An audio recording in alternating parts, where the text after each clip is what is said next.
के माहेश्वर खंड के कुमारिका खंड के अनुसार ये कथा उस समय की है जब कौरव और पांडव अपनी अपनी सेनाओं सहित धर्मक्षेत्र कुरुक्षेत्र में होने वाले महाभारत युद्ध के लिए एकत्रित हो चुके थे। दोनों ही शिविरों में इस बात की चर्चा हो रही थी कि कल से शुरू होने वाला युद्ध कितने दिनों में समाप्त होगा और इस युद्ध में कौन विजयी होगा। उधर इस बात की जानकारी जब घटोत्कच के पुत्र और भीम के पौत्र बर्बरीक को मिली तो वो अपनी मां से युद्ध में शामिल होने की आज्ञा लेकर कुरुक्षेत्र के मैदान में पांडवों के शिविर में पहुंच गया। वहां पहुंचकर बर्बरीक ने सबसे पहले भगवान श्री कृष्ण को प्रणाम किया और फिर बारी बारी से पांचों पांडवों के चरण छुए। उसी समय पांडवों के शिविर में एक गुप्तचर आया और उसने युधिष्ठिर को प्रणाम करते हुए कहा, महाराज, अभी मैं कौरवों के शिविर गया था।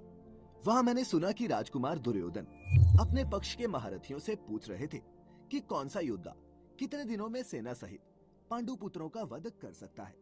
जिसके बाद सर्वप्रथम आप लोगों के पितामह और कौरव सेना के प्रमुख सेनापति भीष्म ने आप पांचों भाइयों और आपकी सेना को 1 मास में समाप्त कर सकते हैं।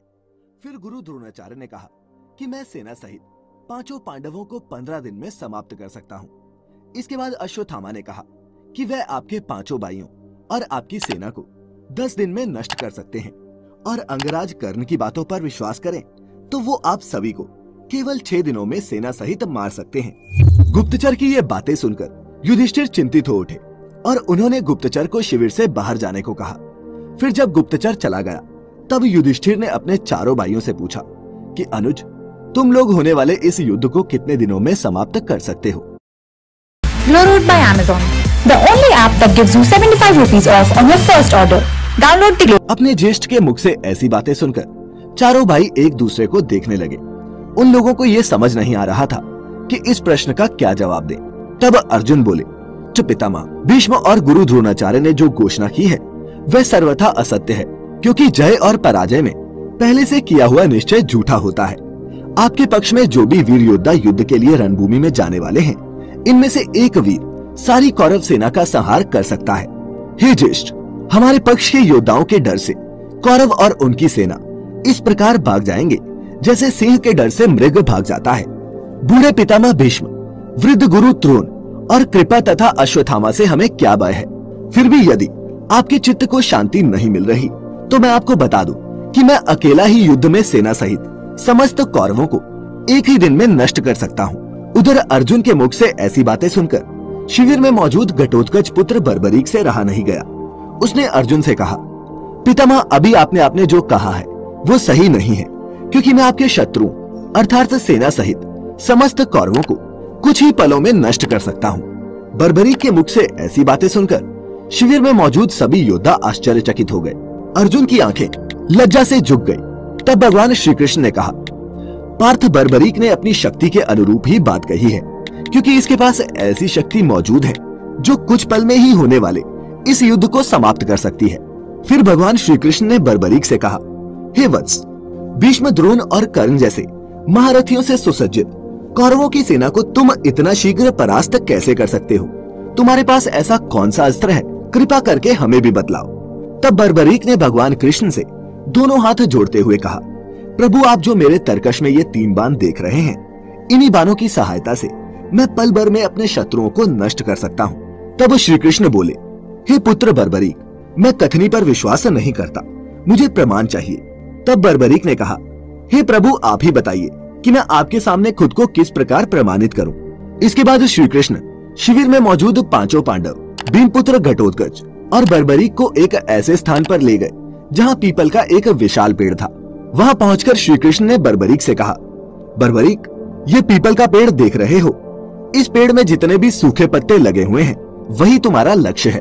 अगर तुमने इन 3 बाणों से इस लक्ष्य को भेद दिया तो मुझे तुम्हारी वीरता पर कोई संदेह नहीं रह जाएगा।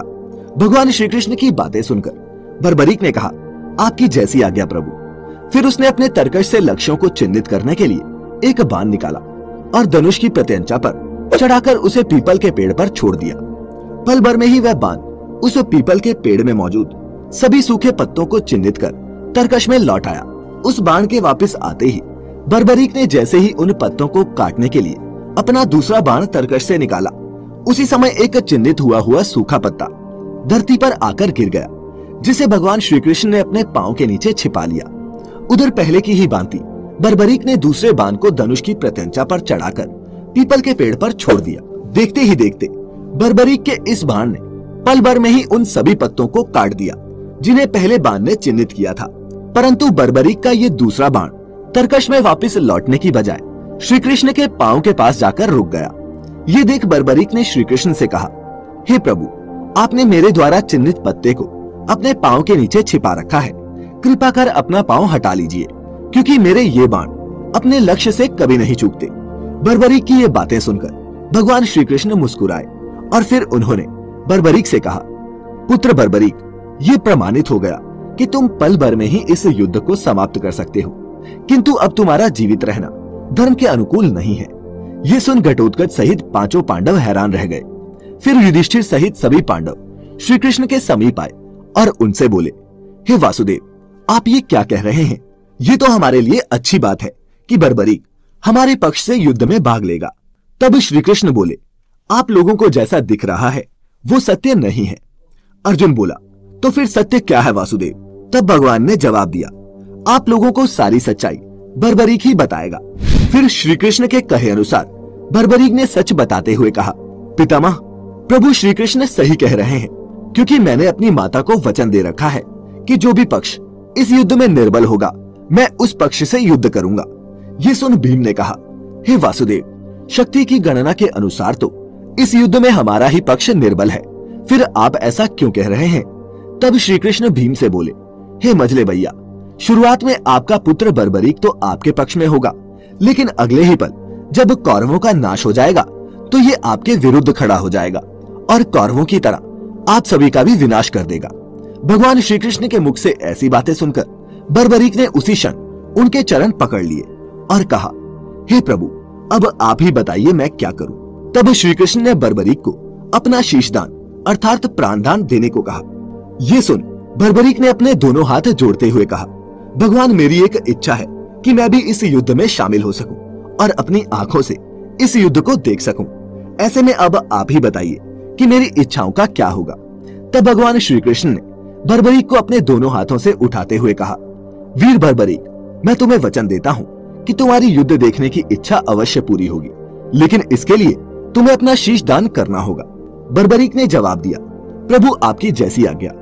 फिर उसने अपने तरकश से एक बाण निकाला और उसे संधान करते हुए ऊपर की ओर छोड़ दिया। देखते ही देखते पल भर में ही उस बाण ने बर्बरीक का सिर धड़ से अलग कर दिया, जो श्री कृष्ण के चरणों में जाकर गिर गया। उधर बर्बरीक के शीश को कटा हुआ देखकर पांचों पांडव और घटोत्कच शोकाकुल हो गए। फिर भगवान श्री कृष्ण ने बर्बरीक के शीश को अपने हाथों से उठाया। उसी समय आकाश में देवी जगदम्बिका प्रकट हुई और उन्होंने वासुदेव को प्रणाम करते हुए बोला, हे वासुदेव, क्या आज्ञा है?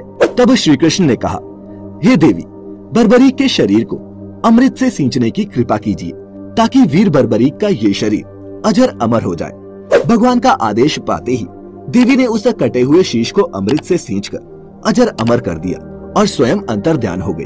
फिर बर्बरीक का कटा हुआ शीश भगवान कृष्ण से कहने लगा, प्रभु आप धन्य हैं, आपकी कृपा से मैं इस युद्ध को अपनी आंखों से देख पाऊंगा। अब ऐसा लगता है कि मेरा जीवन सफल हो गया। इसके बाद भगवान कृष्ण ने बर्बरीक के उस कटे हुए सिर को कुरुक्षेत्र मैदान के बगल में स्थित एक पर्वत की चोटी पर अपनी दिव्य शक्ति से स्थापित कर दिया। उसके बाद भगवान कृष्ण ने बर्बरीक के कटे हुए सर से कहा, हे शीशदानी, हे वीर बर्बरीक, तुम पर्वत की इस चोटी से कल से शुरू होने वाले धर्म युद्ध को देखोगे और तुम ही एकमात्र इस युद्ध के साक्षी रहोगे।